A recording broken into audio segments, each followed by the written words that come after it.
Guys, today we've got Yeezy Slides are officially back. There's less than 10,000 Bred Jordan 1s and God knows how many are already backdoored, and the sneaker industry is collapsing. Welcome to the midweek re-up, guys. Nothing to recap today. Really, there's not been any drops, and January does seem a little bit dry, but I'm okay with that, because the next few months, it's chaos. So let's kick this off with a few releases that are right around the corner. Starting with the Nike sneakers app, we've got a couple different drops over here, so I'm on the US one because you guys seem to be having some of these exclusives. January 24th, we got the Forrest Gump D-Book ones, which are pretty dope. And then January 25th is the Doernbecher collaboration or collection. The only ones loaded up to the Nike sneakers app are these four right over here. We got a pair of Sunders, a pair of Air Max DNs, a Sabrina 2, and an Air Max 180. And if you're wondering about those Nike Travis Scott shoes, no, we still don't have an update. They are delayed indefinitely, apparently. Supposed to drop on the 17th of January, and now even sneaker leakers like this person here, Eldon Monitors, notorious for, dropping a bunch of information of upcoming stuff. He says the reason these got delayed, and he's keeping his mouth shut. So we don't know, and it seems like a bit of a weird reason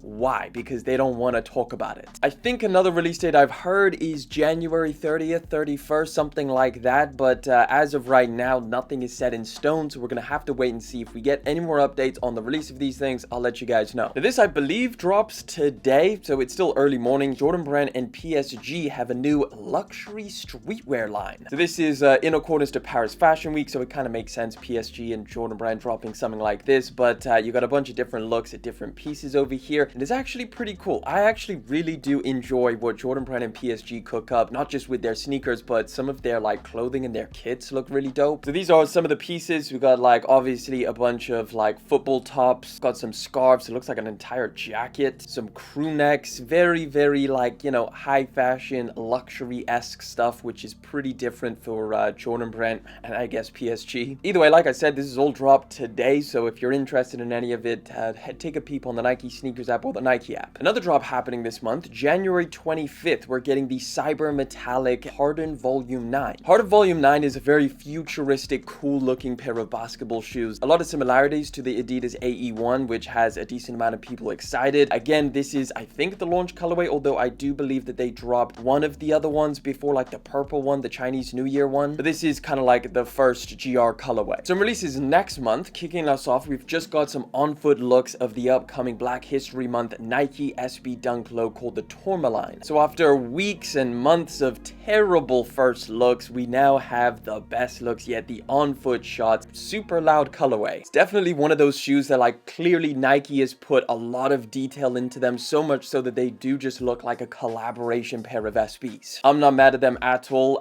You could see that they've got some orange piping. It's all over green suede, but I think the coolest part is what's going around the back here. It's got some cowboy embroidery, which looks pretty dope. Get some special insoles and what looks like some kind of scarf, some kind of, I don't know, handkerchief, extra laces, and I can only imagine the box looks pretty wild as well. Either way, these are going to be dropping in February. No specific release date in February, nothing really set in stone, just at some point, but I would imagine pretty soon. Also in February, we've got a little timeline for the Spring Summer Supreme drop for 2025, and this is how it's going to go. So February the 6th, we're going to get a teaser. Lookbook and preview is on February the 10th. Week 1 starts in-store and online on February the 13th, and then week 2 is going to commence the next week, February the 20th, as a collaboration. I don't think we know with who just yet. It's just going to be a collaboration. Either way, for anybody who's a Supreme head, this is your timeline if you're after or interested in any of this. But the biggest release of February has to be the Jordan 1 Bred, the band colorway, the super hyped $250 OG pair that they meticulously crafted as close to the originals as possible. Turns out they did a great job because these are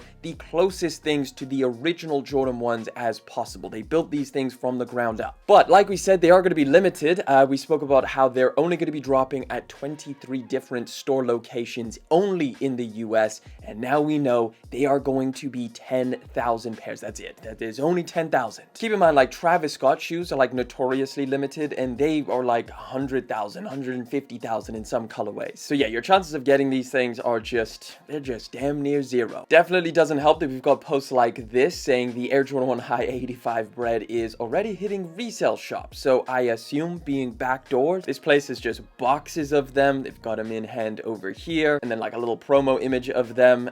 So yeah, they're already getting backdoored, which it kind of makes sense. Like, these are going to resell for a ton of money. If these people can get their hands on them one way or another, you know that they're going to try. And because they're only hitting like actual stores, those 23 stores are definitely going to be backdooring them. Which, speaking of, we do have an actual store list of every US location that is going to be getting these things, and this is it over here. Again, release date is February the 14th. I'm not going to go through all of these, but you know, you got your usual Sneaker Politics, Concepts, Woodstack, Shoe Palace, Bait, Undefeated, Amaman Yer, and then of course one of my personal favorites, Trophy Room. So maybe that's where the resale store got all of their pairs. In fact, I don't think I've seen what the resale price of these things are, so let's take a quick look. We're about 3 weeks out from the actual drop. Prices look anywhere between 1 to 2K, so that's what they're currently going for. Let me know down in the comment section, would you pay resale for these? Considering it's probably going to be anywhere from like 500 to 1,000. Would you pay resale for these Jordan 1s? Very small leak that actually happened like a week ago. I just don't think we particularly mentioned it, but the release is right around the corner for the upcoming Nike Corteiz Air Max 95 Tour Yellow. Literally the only tease that we got of these things was Clint, the owner of Corteiz, posting this. I think it was on his story or something, and then people started zooming in and looking, and you can see over here it says Air Max 95 Spring 2025. These are right around the corner. These are going to be dropping very, very soon.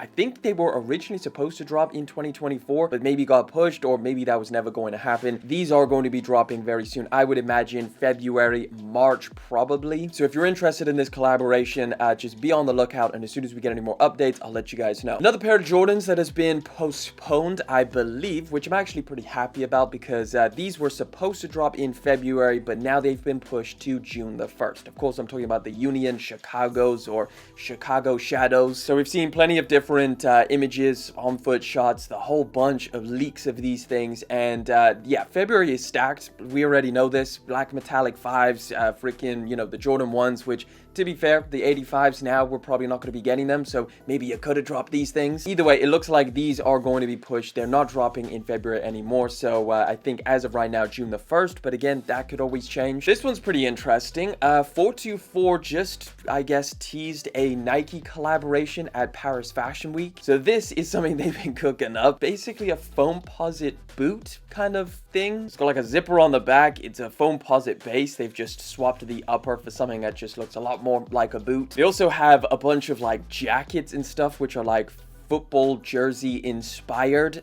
This one over here looks crazy. It's actually pretty dope. This Nike almost like a thermal t-shirt, but the kicker is that this is not actually going to be releasing to the public. It's not actually a collaboration. It's just, I guess, them reworking Nike products, so we're never actually going to see a release of this stuff. We may see some kind of collaboration with them in the future, but just wanted to show you guys this because I did think it was pretty crazy. Just got a release date for the upcoming Jeff Staple Brooks collaboration on the Adrenaline GTS 4. These are now going to be dropping in March. This is something that we spoke about over the weekend. So this is like Brooks kind of, you know, making their stamp on the retro sneaker game. Like, they're coming after New Balance, Asics, and Nike and all of them. And this is an impressive model. It looks really, really good. Now, it depends like how it actually feels on foot, if it's decently comfortable, but I like the colors. I really like the colors, and I like the model in general. It's pretty sick. Either way, like I said, these are going to be dropping March. No specific date in March, but just at some point. Got another dope colorway on the Jordan 4 RM, and this is a little bit of a stretch. House of Heat. They're talking about the Nigel Sylvester collaboration. A little bit different here. I mean, I guess it kind of looks like the, you know, the fire red colors, like somewhat, although it does look like a little bit more of a faded out red. Either way, it's a clean colorway, and I do like the Jordan 4 RM. These are going to be dropping this summer at some point, 2025. No exact release date, but would you cop these? And how are you feeling on the Jordan 4 RM? And just like people will call those the fire reds at home, we now got the Tiffany at home by Nike. Yes, Nike is doing what they are known to do. They're basically doing very similar look-alike pairs of shoes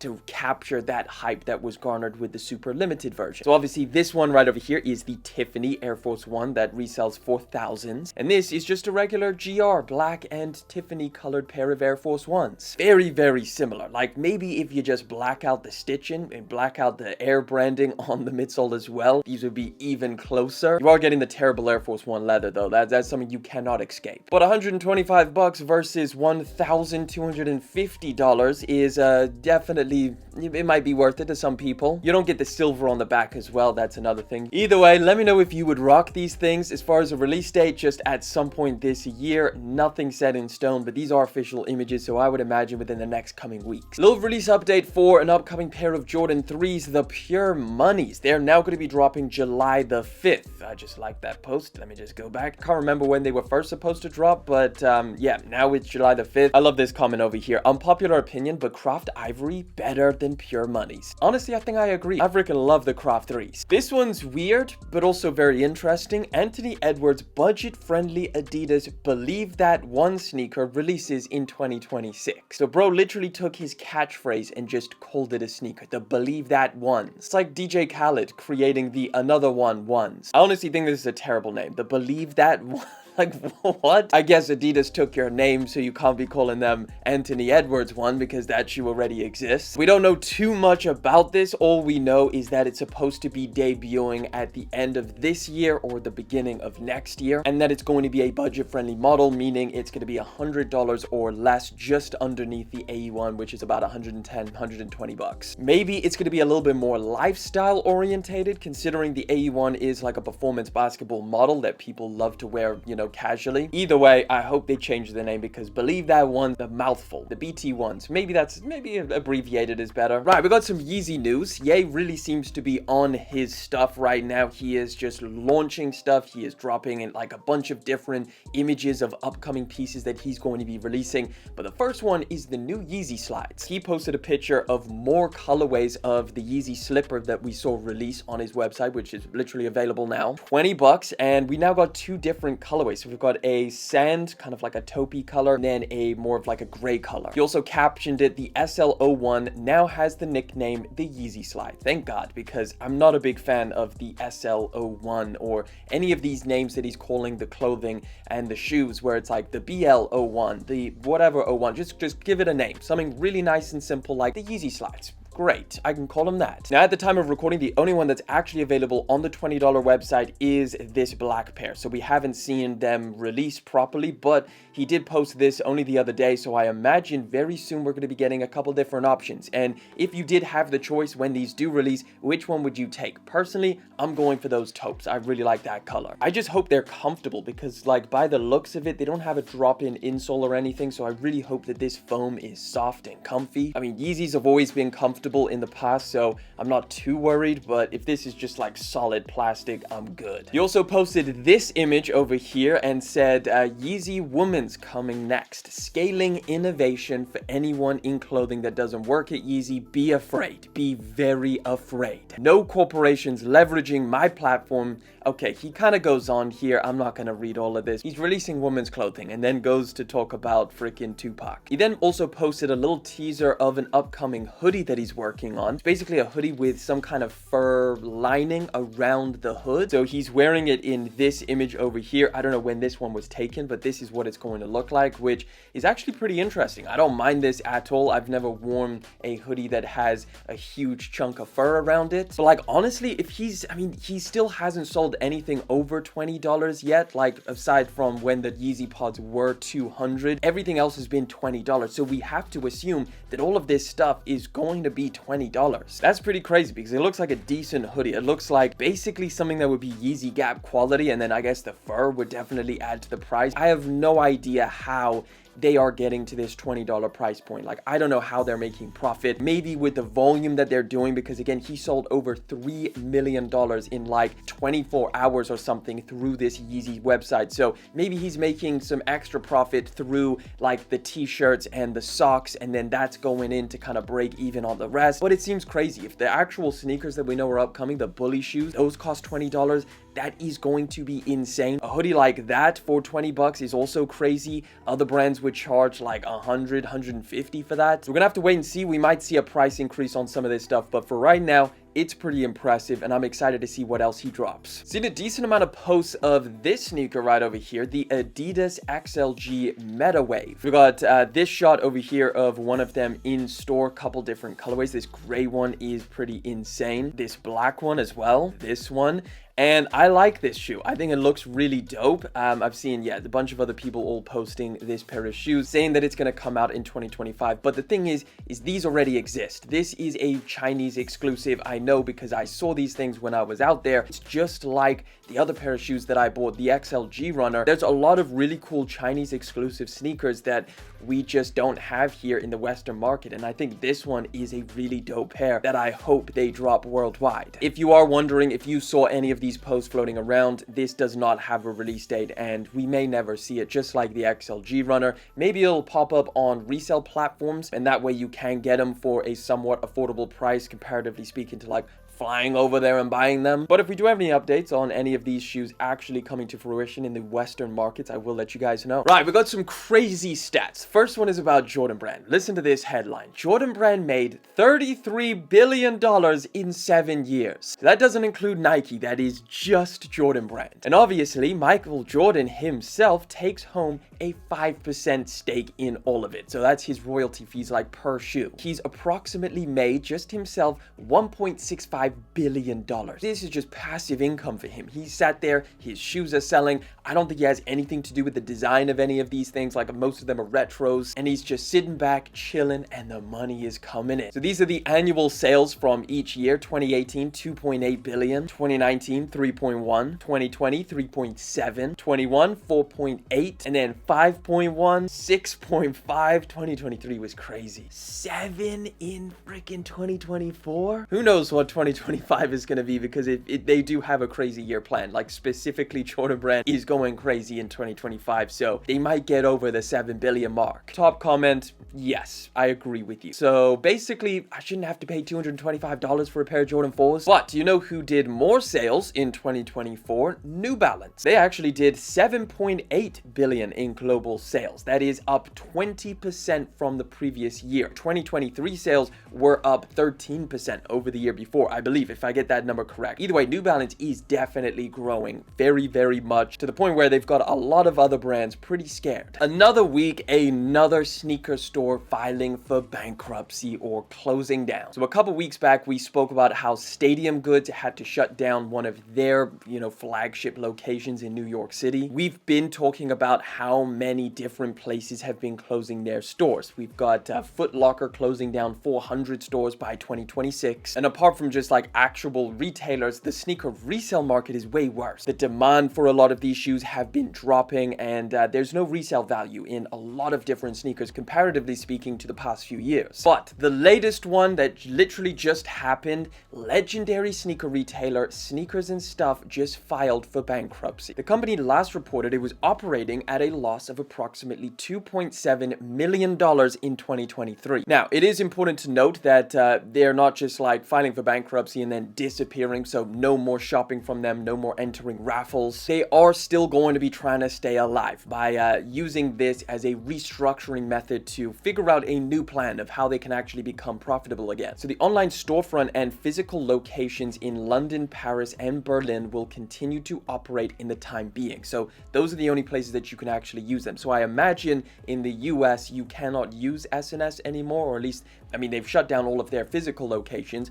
I don't know if you can still use it online or if they've shut that down. So one of the reasons behind their massive drop-off in, their big losses that they had specifically in 2023, Thandal SNS stated in these documents, in addition to the discontinued collaboration with Adidas and Yeezy from Q4 2022, the sales development of the largest brands, with a few exceptions, has been sharply negative. The most important category of products has also been negatively affected by changing customer behavior. The company has taken major measures to reduce costs. And again, another little list here of other retailers like YCMC, East Bay, Hanon, Wellgosh, and Prosper have also ceased operations, with the likes of Atmos ceasing their US operations. When we talk about sneaker resale disappearing, and that being a great thing because we can now pick up all of our, favorite shoes that once we couldn't buy, that does have a trickle-down effect to a lot of these different retailers, which did really thrive on being able to launch sneakers that are super hyped and, and drive attention towards their retailers. Think about how many retailers have you discovered by entering raffles through them for like a super hyped up sneaker. I know for a lot of people, the first time they even hear about a retailer is through entering like a Travis Scott raffle or something like that. And then who knows, maybe they have a positive experience, they win a pair of shoes, and then they go shop there, or they buy stuff when they go and pick up the shoes. So when you don't have those like, super hyped up releases like you used to, and you have to rely on like, 3 Travis Scott releases in the year, it definitely has an impact. A lot of us are super happy that we're able to pick up shoes for retail and under retail, and that the sneaker resale market is on its last breaths, but it doesn't come without its collateral damage. Either way, let me know what you think about all of this. I'm sure this is not going to be the last place that we see shutting down or filing for bankruptcy. I'd love to hear your thoughts down in the comment section, but that wraps it up for this week. Again, we do this every single Wednesday and every single Sunday, so subscribe so you can always stay up to date with the latest news. And of course, if you want to check out another video, click that one right over there.